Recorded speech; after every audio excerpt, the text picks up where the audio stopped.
You're watching the Common Constitutionalist Weekend Video Podcast.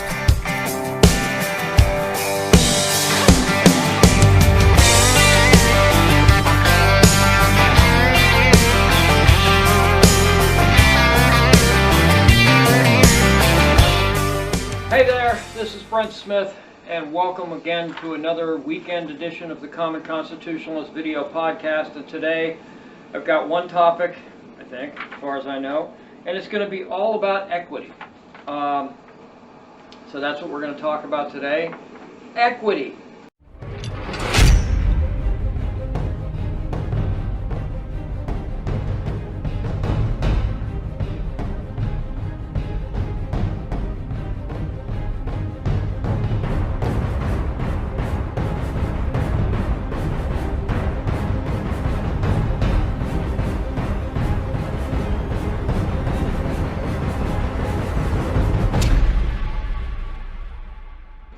So, yesterday an article was posted at Campus Reform that the Harvard Kennedy School students sent an open letter to administrators demanding, what have we always said about leftists? That they never request anything. It's never politely request, they never ask, they demand. So they sent an open letter, this Harvard Kennedy School students sent an open letter to administrators demanding racial equity actions, including a mandatory anti-racism course for master's degree students and a full audit of the curriculum using an anti-racist, anti-colonial lens. Hello, Barack Obama to anti-colonialism. I like it. So first off, it's interesting that they now call themselves the Harvard Kennedy School, when it used to just be the Harvard Kennedy School of Government, okay? So now they've dropped the government for whatever reason, maybe because everybody knows. Basically, if you want to make a career as a government bureaucratic hack, then you go to the Kennedy School of Government, or just now the Harvard Kennedy School. So evidently over 200 students are demanding this equity-based curriculum. The students demanding that the Kennedy School implement a semester-long course on global racism, colonialism, and public policy, that was quote unquote, which would be mandatory for all master's degree students, as I said. So other than the School of Government thing that they dropped, the Harvard Kennedy School of Government, or just the Kennedy School of Government, did you happen to notice something else? It might have slipped by real quick, because most people haven't noticed this. I did. Many of us conservatives did. It's a subtle shift in language. Maybe most people wouldn't catch, and it'll go by unnoticed to most people. Just one word that looks and sounds similar, but it just basically changes the whole dynamic, changes the entire narrative. Words, as we know, mean things, and leftists driving all the radical ideas and policy shifts know it, and in fact are masters, manipulators, master wordsmith manipulators. It's just what they are. They're very good at it. It's the word equity. Did you happen to catch the word equity? Let's see where it is here. They are demanding racial equity actions. Oh, and they are demanding equity-based curriculum, an entire equity-based curriculum. So there you go, equity, the word equity. And it's used, see, the weird thing is that you never heard the word equity up until recently. The left has always been demanding what? Equality. We never heard the word equity. It's always demanding, it's always inequality. They demand equality. Now equality is just magically come missing from the vocabulary. It's just not there anymore, and because it's been replaced with equity. The problem is that equity and equality aren't synonymous. They're not synonyms for one another. They're not even close, as a matter of fact. Yet the way they present it is to cause most people to think, because it sounds a similar, and it begins with an E, most people just gloss over it and think it means the same thing. I would assume that that's what most people think. They just don't even catch the difference. And it's a monumental, huge difference. And the transition has been so seamless and so uncommented on that its occurrence just seems inconsequential. So they use a different word. So what? Well, it is quite consequential. Equity versus equality. Okay, so it's equality of opportunity or equality of outcome. That's equity. All right, it's not even close to being the same thing. So equality obviously is no longer the goal. It's now equity and ensuring equal outcomes. Some examples are that, pay, bonuses, raises, etc. were provided the same. They would be provided the same across all racial and gender groups or sex groups or what, you know what I mean. Sex groups. Yeah, okay, that's a little weird. Okay. In these colleges and business re-education sessions, and that's what they are. They go to these college professors and students, and these business leaders and businesses force their employees to go to these training sessions, okay, these equality or equity training sessions, and that's what they're foisted upon. They're being re-educated. They no longer mention the word equality. It's all about equity in these sessions. You can watch YouTube videos on this stuff, and you never hear the word equality anymore. It's always equity. And all their taglines, it's now magically become, it's all about equity and equal outcomes. But we'll get to the fact that it's not even equal outcomes. These race pimps, and I'm sorry that most people are offended by that word, but that's what they are, okay?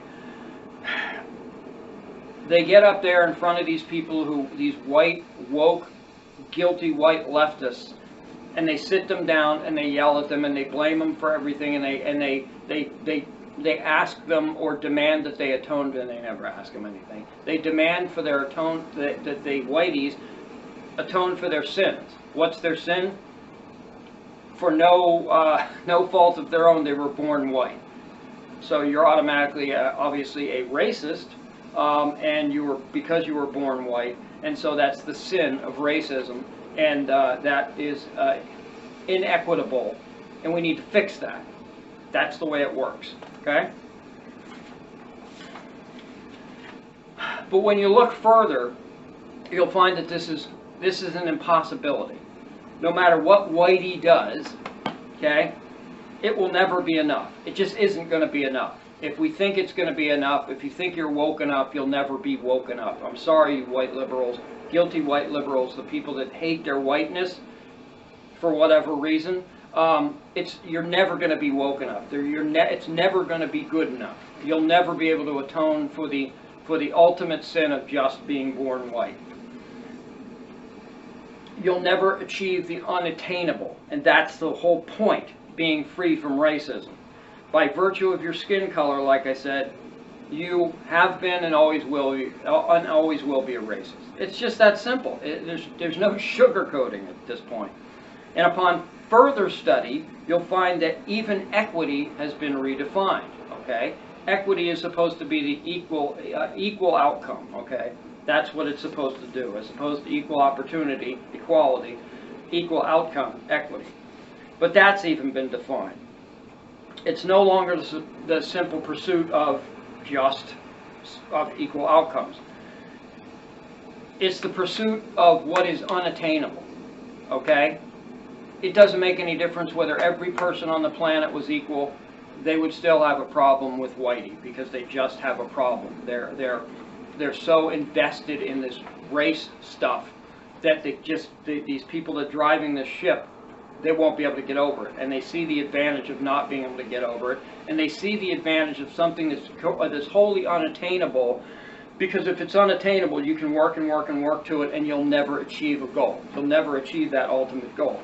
So you have to continue to work, and they can always blame you for not working hard enough or not doing what they ask or demand, or whatever it happens to be. And the people that are doing this kind of stuff, they're just low-life crooks. They're peddling this crap, and they're just low-life criminals. That's all they are. There's no ifs, ands, or buts. Okay, now, here's one, for example, Ashley Shackelford. Who's that, you say? Well, according to herself, Hunter Ashley Shackelford, parenthetically, she/they, so she's woke, okay? Ready? This is the way she describes herself. Is a black, fat, cultural producer. Now listen to all these words that she's just nonsensically strung together. Virtually every woke phrase, she's just put them all together and just threw up on the page here. Multidisciplinary artist, non-binary shapeshifter, I don't even know how that's possible, hood feminist, and data futurist based in Atlanta, Georgia, with roots in Richmond, Virginia. That's terrific. She is the creator and director of a Southern Body Liberation Organization, I don't know what that is, Free Figure Revolution, which focuses on, listen to this, decolonizing anti-black body violence. Could somebody explain what the crap any of this stuff is? Because it's, like I said, it's just a bunch of woke words that she picked up along the way and just combines them to make it sound great, okay? With bylines in Wear Your Voice magazine, wear as in wearing a coat, Wear Your Voice magazine, For Harriet, I don't know who that is, I don't know, BuzzFeed, and Black Girl Dangerous.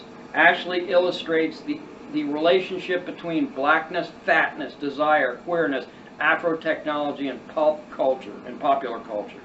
In other words, she's a freaking con artist, okay? She just got every woke freaking word, every identity politic word that she could think of, and threw them on a page, and that's who she is. That's who she identifies with. And it's all a bunch of freaking nonsense. That's why she's a race pimp, and she's a con artist. That's it. It's all there is to it. And she's made a career out of being black, don't kill the messenger, being fat, and being just freaking weird, okay? What? You want me to? All right. I'll be right back. Okay, now this is odd. This just came in. This was just handed to me. Ready? Breaking news, for want of a better term. Holy crap. It seems like the controversy over Alexandria Ocasio-Cortez's whereabouts during the mostly violent protests and insurrections and seditious sacking of the Capitol on January 6th has been solved. Wow. Okay. She says she was there. Others say she wasn't even there. That's the big controversy, okay? Reports that AOC wasn't even at the Capitol are evidently unfounded, this new evidence shows. A reporter from the Babylon Bee spoke with authorities who just confirmed that AOC was killed in the Blitzkrieg attack and is now a ghost, destined to roam the halls of Congress. Holy crap, this is breaking news. I'm stunned. She says, quote, "It was a very scary riot," unquote, said the ghostly apparition of Ocasio-Cortez in an exclusive CNN interview with a reporter borrowed from the Psychic Friends Network. Well, that would make sense, right? Since us common folk can't speak with ghosts, but people at the mediums at the Psychic Friends Network certainly can. So that makes perfect sense, right? Quote, "Not like one of those nice Black Lives Matter ones where all that happened was somebody's barber shop or something got burned down. So scary, in fact, that I was killed by it," she says. Murdered by Ted Cruz. Woo! Unquote. Ghosts. You know, they're so dramatic. That's what they are. Ghosts are just so, with the woo and the whoa and all this stuff. They just cut it out, ghosts. All right. When asked how her death will affect the ongoing feud between her and Nancy Pelosi, you know that they don't exactly get along. Ghostly Cortez, which I guess she's changed her name from Ocasio Cortez to Ghostly Cortez, simply said she was working on it. Cortez added that, quote, "I tried to take over Nancy Pelosi's body, but as yet I have not figured out a way to penetrate the speaker's rawhide skin," unquote. This is fascinating. This is amazing. And I guess that's it. So we'll get back to racism right after this. You're watching the Common Constitutionalist video podcast. Yeah, baby!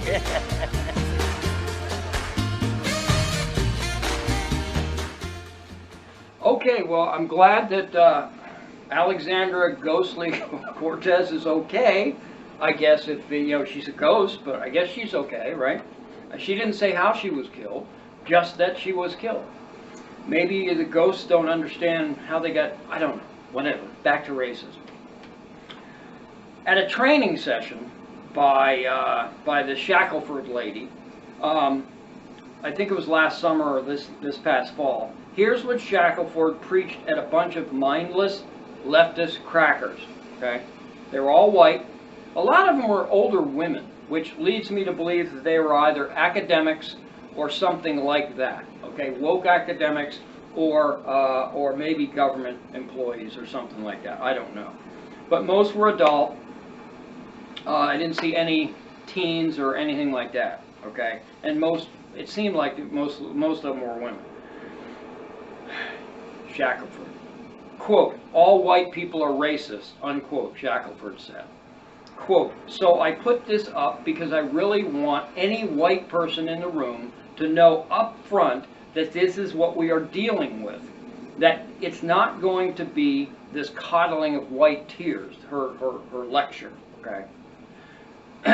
And we're not going to discuss, oh, maybe some of us are going to work it out. No, you're always going to listen to this. Now listen, this is important.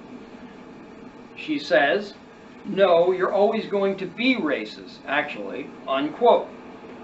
Not stopping there, Shackelford also went on to add that she doesn't even think of white people as being, quote, human, unquote. So that's good, all right? So you're sitting in the audience, you're a woke white person, and you're told that you've been a racist your whole life, you're going to be a racist no matter what you attempt to do, and you're also not human. Where do you go from there? I mean, what do you just get up and walk out? Because that's, if I were stupid enough to be there, I would get up and walk out, and if she asked what the hell I was doing, I'd say, I've always been a racist, I'm always going to be a racist, you just told me I couldn't do anything about it, as a matter of fact, I'm not even human, I'm leaving because you can't help me, okay? You can't help me to not be a racist, so what's the point, okay? And that's the whole point of this equity thing, equal outcomes and taking from the whites and giving to the minorities and whatever. What's the point? The point is to expunge our racism. And if, according to Shackelford, and she ain't the only one preaching this crap, according to Shackelford, if you're white, you don't have a choice. Your fate is sealed. It doesn't make any difference. How woke you are, you've always been a racist, and you always will be a racist, and you're subhuman, and it doesn't make any difference what you do, what you say, how much you give. It's never going to be enough to classify you as not racist or anti-racist at this point. So what is the point of any of this crap? That's why we know when one hand is saying that we need, equity-based this and anti-racist and anti-colonial this and that, and that'll all help. And then somebody like a Shackelford who's plugged into this crap is telling me that, and the left hand, Shackelford, is telling me what exactly the opposite of what the right hand is saying. The right hand is saying that if you do X, Y, and Z with the equity-based curriculum and you do all this stuff, that it's going to help. Maybe you won't be a racist. Shackelford's saying, nope, it won't make any difference. The actual race pimps know that you will always be a racist and there's nothing you can do about it. So why would I give a dime? Why would I give a damn? Okay? The fact is that most of us conservatives aren't racist. We don't have racist bones in our body because we believe in the golden rule and we believe in live and let live. Okay? You do what you want. You be who you want, as long as it doesn't bother me. Jefferson, as long as it doesn't pick my pocket or break my leg, what business is it of mine? It isn't, okay? So that's about all I got. This is just, it's just pitiful. And the fact is that so many white people around the planet, or at least around the United States, are falling in line with this crap, saying, what can I do, what can I do? It's plain as day. You can't do a thing. So just live the life you can. Be the best person you can be. Love people. Respect people. Charity when you can. Look out for other people. Follow the golden rule and let people just live their lives. That's what you do, okay? This stuff, all it's going to do is just drag you down. But one thing's for certain, you're better than Ocasio, or excuse me, ghostly Cortez. At least you're not going to have to haunt the hall. Could you imagine haunting the halls of Congress? If you couldn't commit suicide because you're already dead. But there would be it would be a fate worse than actual death. To be able to hang out in Congress, in the halls of the Capitol, 24/7, 365. Could you imagine how depressing that would be? At any rate, that's all I've got. My name's the Common Constitutionalist. Actually, it's not. My name's Brent Smith. I'm the Common Constitutionalist. Again, don't forget to share, don't forget to like, don't forget to comment, don't forget to subscribe. Hooray for me, I got it right this time. See ya!